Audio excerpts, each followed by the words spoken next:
Welcome to North Carolina. If you've ever heard someone call it the Tar Heel State, you might wonder where a name like that comes from. It comes from the early days when workers harvested sticky sap from the state's huge pine forests. They used this dark pitch and tar to waterproof wooden ships, and anyone walking through the woods would soon find their heels coated in the thick resin. To really understand North Carolina, it helps to look at a map. You can actually pull the state apart into three distinct pieces: the mountains, the Piedmont, and the coast. We are going to travel across all three, starting high up in the western elevations and heading straight east until we hit the Atlantic Ocean.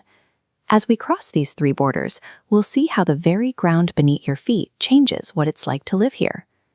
Our journey begins in the west, in the Appalachian Mountains. Up here, the air is cool, and thick fog settles into the deep valleys. This area is home to Mount Mitchell. At over 6,000 feet, it is the highest physical point anywhere east of the Mississippi River. For thousands of years, native nations like the Cherokee have lived in these mountain ecosystems, and they maintain active, thriving communities here today. As we travel east, the steep mountains flatten out into rolling, red clay hills. This middle section is called the Piedmont, and it's where you will find the busiest highways and biggest neighborhoods. It is home to Charlotte, the state's largest city. Today, it serves as a massive banking and business hub for the whole country. A bit further east is Raleigh, the capital city, where lawmakers meet inside the state capitol to write the rules that govern the state. The Piedmont is also rich in civil rights history.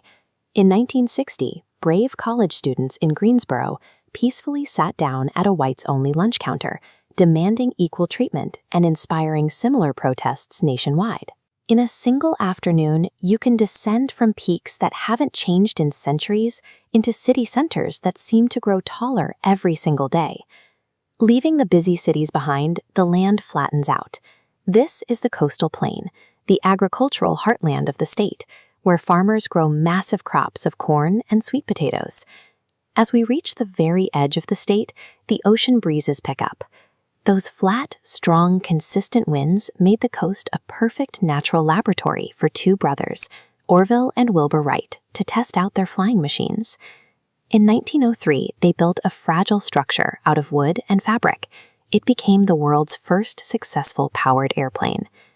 Right off the coast lie the Barrier Islands, a sandy strip of land constantly battered by ocean storms. To protect sailors navigating these dangerous waters, the state built towering lighthouses along the shore. From the fertile soil that feeds thousands to the coastal winds that helped humans fly, the specific physical traits of this eastern landscape have directly shaped history. This landscape also hides some incredible biological oddities. If you look closely in the coastal bogs, you might find the Venus flytrap, a strange meat-eating plant with spiky red jaws that grows naturally almost nowhere else on Earth. To represent their home, North Carolinians have chosen a list of official state symbols, specific plants and animals that belong to these landscapes. These symbols include the bright red cardinal as the state bird, the flowering dogwood as the state tree, and even milk as the official beverage. From a plant that eats bugs to a bird that stays bright red all winter, these local favorites remind everyone that there's something unique to find in every corner of the state.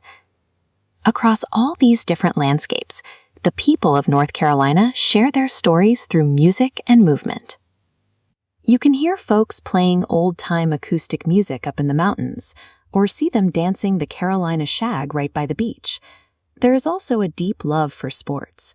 The entire state unites around the fierce competition and pure celebration of college basketball.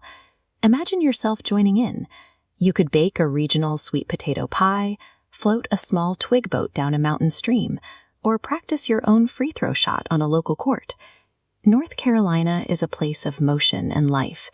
It is a welcoming, vibrant puzzle made of diverse lands and diverse people, all perfectly fitting together.